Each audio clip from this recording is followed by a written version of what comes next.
السلام علیکم ناظرین، وفا وائس یوٹیوب چینل میں خوش آمدید۔ ناظرین، پچھلی قسط میں ہم نے آپ کو بتایا کہ کیسے حضرت موسیٰ علیہ السلام کی والدہ نے حضرت موسیٰ علیہ السلام کو دریا نیل کے سپرد کیا، کیسے انہوں نے سرکنڈوں کا ٹوکرا بنا کر دریا نیل میں ڈال دیا۔ جب حضرت موسیٰ علیہ السلام کی والدہ کو گھبراہٹ ہوئی تو اللہ تعالیٰ نے ان کی ڈھارس بندھائی۔ کیسے حضرت موسیٰ علیہ السلام کی والدہ نے اپنی بیٹی کو حضرت موسیٰ علیہ السلام کے پیچھے محل میں بھیجا، اور کیسے فرعون کی بیوی حضرت آسیہ نے حضرت موسیٰ علیہ السلام کو فرعون سے بچایا۔ تو آئیے ناظرین، آج کی قسط نمبر 4 شروع کرتے ہیں۔ ناظرین، اب ہم آپ کو حضرت موسیٰ علیہ السلام کی پرورش کے متعلق بتاتے ہیں۔ اس زمانے میں جس طرح تمام عرب میں بڑے گھرانوں کے لوگ اپنے بچوں کو بچپن کی عمر میں دائیوں کے سپرد کر دیتے تھے، جب حضرت موسیٰ علیہ السلام کی پرورش کا سوال پیدا ہوا، فرعون کی بیوی حضرت آسیہ نے حکم دیا کہ شاہی ملک کی تمام آناؤں کو بلایا جائے اور باری باری کوشش کی جائے، مگر حضرت موسیٰ نے کسی کا بھی دودھ نہ پیا۔ حضرت موسیٰ علیہ السلام کی بہن کسی طریقے سے محل میں آ گئی۔ اس نے جب یہ ماجرا دیکھا تو فرعون کی بیوی سے عرض کیا کہ میں ایک ایسے گھرانے کا پتہ بتا سکتی ہوں جہاں اس بچے کی پرورش بڑے اچھے طریقے سے ہو سکتی ہے۔ وہاں اسے بڑی آسانی سے دودھ پلایا جا سکتا ہے اور بڑی محبت اور شفقت سے اس کی پرورش ہوگی۔ فرعون کی بیوی کے حکم سے موسیٰ علیہ السلام کی والدہ کو بلوایا گیا۔ انہوں نے بڑی محبت کے ساتھ موسیٰ کو گود میں لیا، پیار کیا، چمکارا اور دودھ پلایا۔ موسیٰ علیہ السلام نے بڑے شوق سے خوب پیٹ بھر کر دودھ پیا، چنانچہ ان کی پرورش کا کام انہی کی والدہ کو سونپ دیا گیا۔ اس طرح اللہ تعالیٰ نے موسیٰ کو انہی کی والدہ کی گود میں لوٹا دیا تاکہ ان کی آنکھیں ٹھنڈی رہیں اور ان کے سارے خدشے دور ہو جائیں۔ ناظرین، اللہ تعالیٰ کے کام کرنے کے انداز کس قدر نرالے ہیں۔ فرعون جس لڑکے کو پیدا ہوتے ہی موت کے گھاٹ اتار دینا چاہتا تھا، اسے اس کی بیوی نے بڑے شوق سے اسے اپنی آغوش محبت میں لے لیا۔ یہ انتظام حضرت موسیٰ کے لیے بڑا فائدہ مند ثابت ہوا۔ اپنے والدین، بھائی بہنوں اور اسرائیلی بچوں کے ساتھ میل جول سے وہ باپ دادا کے مذہب یعنی دین ابراہیمی سے واقف ہو گئے۔ توحید سے محبت اور شرک سے نفرت ان کی رگ رگ میں پیوست ہو گئی۔ وہ اعلیٰ اخلاق سے آراستہ ہو گئے۔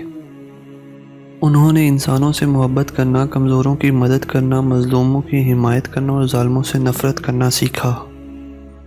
شاہی محل میں شہزادوں کی طرح پرورش پانے سے انہوں نے وہ تمام علوم و فنون سیکھ لیے جو اس زمانے میں رائج تھے، اور حکومت کے طور طریقوں سے بھی واقفیت حاصل کر لی۔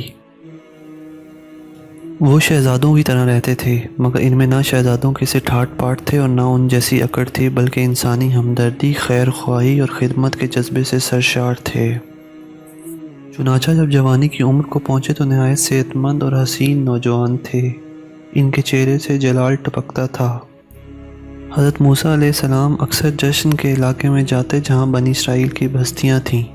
وہ اپنی آنکھوں سے دیکھتے کہ حکومت کے عہدیدار اسرائیلیوں کے ساتھ کس قدر ظلم کا برتاؤ کرتے ہیں۔ ان کا قصور کیا تھا؟ یہ کہ وہ فرعون کی خدائی کو نہیں مانتے تھے، بلکہ اللہ تعالیٰ کے سوا کسی اور کو عبادت کے لائق نہ سمجھتے تھے۔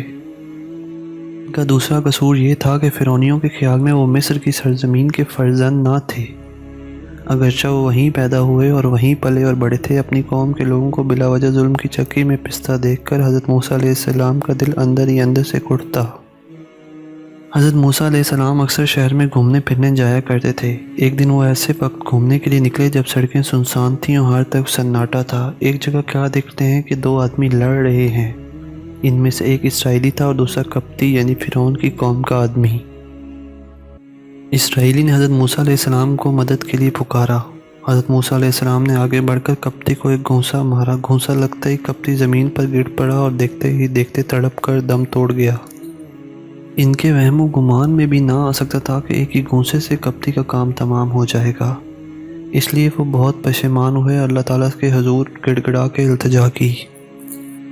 پروردگار، میں نے اپنی جان پر ظلم کیا، میری خطا معاف کر دے اور میرے گناہ پر پردہ ڈال دے۔ اللہ تعالیٰ نے ان کی فریاد سن لی اور ان کی خطا معاف کر دی۔ وہ غفور الرحیم ہے۔ اب حضرت موسیٰ علیہ السلام نے عہد کیا کہ پروردگار، یہ احسان جو تو نے مجھ پر فرمایا ہے اس کے لیے میں بے حد شکر گزار ہوں۔ میں کبھی بھی مجرموں کا ساتھ نہیں دوں گا۔ اسی دن سے انہوں نے اپنے دل میں فرعون اور اس کی حکومت سے قطع تعلق کرنے کا عہد کر لیا۔ فرعون کی حکومت ایک ظالم حکومت تھی۔ اس نے اہل ملک کو 2 گروہوں میں بانٹ رکھا تھا۔ قبطیوں کے لیے ہر طرح کے آرام و آسائش کے اسباب مہیا تھے، حکومت میں بھی ان کا عمل دخل تھا، مگر اسرائیلی زندگی کی بنیادی ضرورتوں سے بھی محروم تھے۔ انہیں اپنے مذہب پر چلنے کی آزادی نہ تھی، بلکہ غلاموں کی سی زندگی گزارنے پر مجبور تھے۔ حضرت موسیٰ علیہ السلام نے محسوس کیا کہ کسی بھی ایماندار آدمی کو یہ زیب نہیں دیتا کہ ایسی ظالم حکومت کا کل پرزہ بن کر رہے، بلکہ اس کا فرض ہے کہ ایسی حکومت کا خاتمہ کرنے کی پوری کوشش کرے۔ قبطی کے قتل کی خبر سارے شہر میں پھیل گئی، لیکن سراغ نہ ملا۔ لوگوں کے دل میں یہ شبہ ضرور تھا کہ یہ نہ ہو یہ کسی اسرائیلی کا کام ہے، اس کا پتہ لگا کر اسے کیفر کردار کو پہنچانا چاہیے۔ دوسرے روز صبح سویرے حضرت موسیٰ علیہ السلام شہر میں گھومنے گئے۔ کل کے ناگوار واقعے کی یاد ابھی تازہ تھی۔ ڈر رہے تھے کہ راز فاش نہ ہو گیا ہو اور اچانک کوئی میرا دامن نہ پکڑ لے۔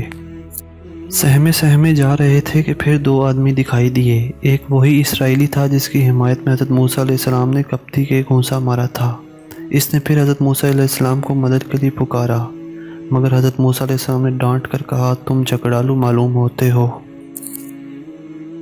ہر روز کسی سے جھگڑا مول لے لیتے ہو، کل بھی ایک شخص سے گتھم گتھا ہو رہے تھے، آج پھر دنگا فساد کر رہے ہو۔ یہ کہہ کر وہ جھگڑا ختم کرنے کے لیے آگے بڑھے۔